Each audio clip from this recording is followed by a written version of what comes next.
नमस्कार, प्रभात खबर के digital platforms पर आपका स्वागत है। हमारा नाम है रोहित वर्मा।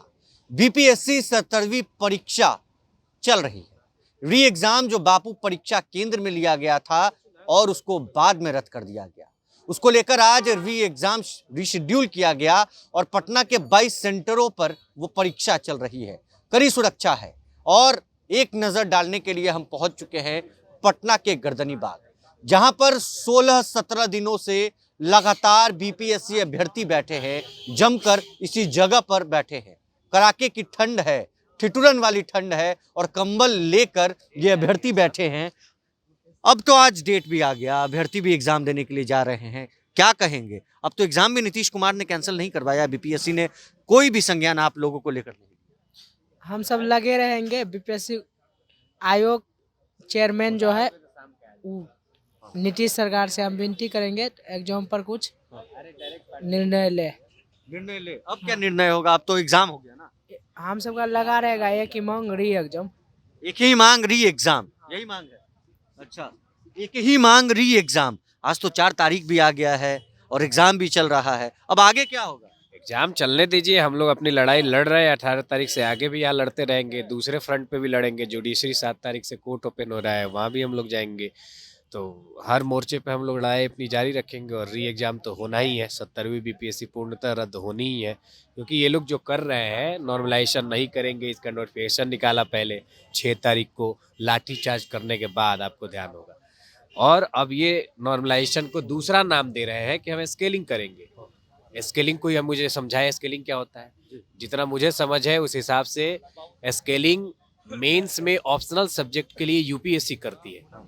आप प्री में स्केलिंग कैसे करेंगे? उसमें तो ऑब्जेक्टिव क्वेश्चंस आते हैं। आप लोग डर रहे हैं क्या? मैं किस बात से डरूंगा? हम लोग किस बात से डरेंगे? डर नहीं है। आयोग बताए ना कि स्केलिंग कहाँ से आया। सुप्रीम कोर्ट का वर्डिक्ट है ना, you can't change the rule in between the game. आप खेल के बीच में खेल का नियम नहीं बदल सकते हैं। कैसे स्केलिंग कहाँ से आया? आपके नोटिफिकेशन में स्केलिंग शब्द का जिक्र भी कहीं नहीं है। आप अब कहाँ से स्केलिंग ला रहे हैं? तो ये तो आप अपनी नोटिफिकेशन की अवहेलना कर रहे हैं। आप खुद इस बात का जवाब दीजिए कि कैसे कर पा रहे हैं आप। या तो आप सुप्रीम कोर्ट के वर्डिक्ट को नहीं मानते हैं, कोर्ट ऑफ कंटेम्प्ट आप पे लगना चाहिए। ठंड है, कंबल है, आप हैं, लेकिन उधर तो एग्जाम चल रहा है। देखिए, एग्जामिनेशन ही गलत नीतियों को दर्शाता है, सरकार आयोग को गलत नीतियों को दर्शाता है कि आप आनन फानन में एग्जामिनेशन लेकर विद्यार्थियों को मनोबल को हतोत्साहित करना चाहते हैं। 4 लाख विद्यार्थियों का मन को हतोत्साहित करना चाहते हैं। बिल्कुल गलत है। आयोग जो भी कर रहा है वो गलत। इस एग्जामिनेशन को लेकर आपको क्या लगता है कोई एग्जामिनेशन कराकर वो ये इस पर रिजल्ट लाएगा? रिजल्ट भी नहीं हो पाएगा, क्योंकि हम लोग कोर्ट भी जाएंगे, जुडिशली हम लोग का बचा हुआ है। और ये लड़ाई सत्याग्रह तब तक अनवरत जारी रहेगा जब तक आप इसको री एग्जामिनेशन नहीं करवाते हैं। कोर्ट जाने की बात कर रहे हैं आप लोग, सबूत पुख्ता रखे हैं? सबूत कोर्ट से पहले हम लोग पहले सड़क पे लड़ाई लड़ेंगे। सड़क से के बाद हम लोग लड़ाई सदन में लड़ेंगे। और सदन तक अगर निर्णय नहीं होता है तो हमारे जुडिशरी एक आखिरी कड़ी होती है, वहाँ जाएंगे। और सबूत है या नहीं है वो तो कोर्ट में डिसाइड होगा। पप्पू यादव भी एक तरफ आप लोगों के लिए लड़ रहे हैं, प्रशांत किशोर भी धरने पर, आमरण अनशन पर बैठे हैं। साथ है कि छात्र के दर्द में और छात्रों की संवेदना में जो भी हमारे साथ खड़ा है, इतिहास उसको याद रखेगा।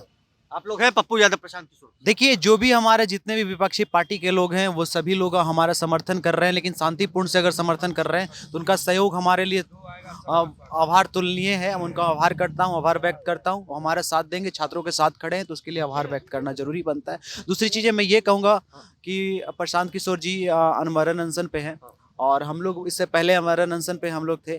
सरकार हमारी चीज़ों को नहीं सुनी। हो सकता है कि प्रशांत जी की बातें सुन ले, सरकार को सुनना ही होगा, क्योंकि चारों तरफ से ये सिर्फ अब छात्रों के मूवमेंट नहीं रह गया, पूरी तरह से जन आंदोलन का रूप लेते जा रहा है। क्योंकि जब जब छात्र आंदोलन बिहार में हुआ, एक जन आंदोलन का रूप लिया ही लिया है।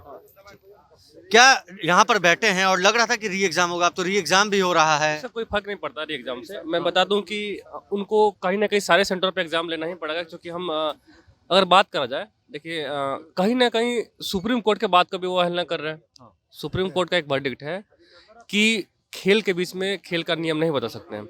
और स्केलिंग जो है नोटिफिकेशन में अगर बात करें तो नहीं दिए थे उन्होंने। अगर 6 तारीख को एक नोटिफिकेशन जारी किया, कहा था उन्होंने कि हम नॉर्मलाइजेशन नहीं करेंगे।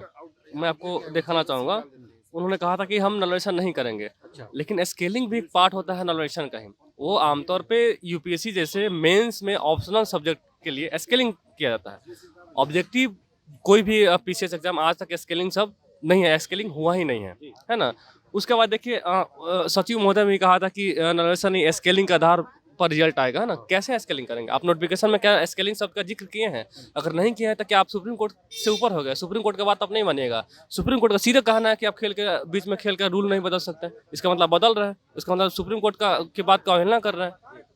तो हम यही कहेंगे भैया कि हम तो आपको हराएंगे, आप यहाँ अपना हार मान लीजिए और सहानुभूति के साथ हम आपके बच्चे हैं, नहीं तो फिर उसके बाद हम कोर्ट से हराएंगे। फिर आप समझिएगा, एक आप जो प्रतिष्ठा, एक गरिमा जो है बीपीएससी का, वो बचाए रखने के लिए आप अभी भी निर्णय ले सकते हैं, लेकिन कोर्ट से होगा तो फिर आपके गरिमा पे कहीं ना कहीं ठेस पहुंचेगा। हम आपके बच्चे हैं, हमारी बातों को मान लीजिए, बीपीएससी अभ्यर्थियों का नीतीश कुमार को निवेदन है।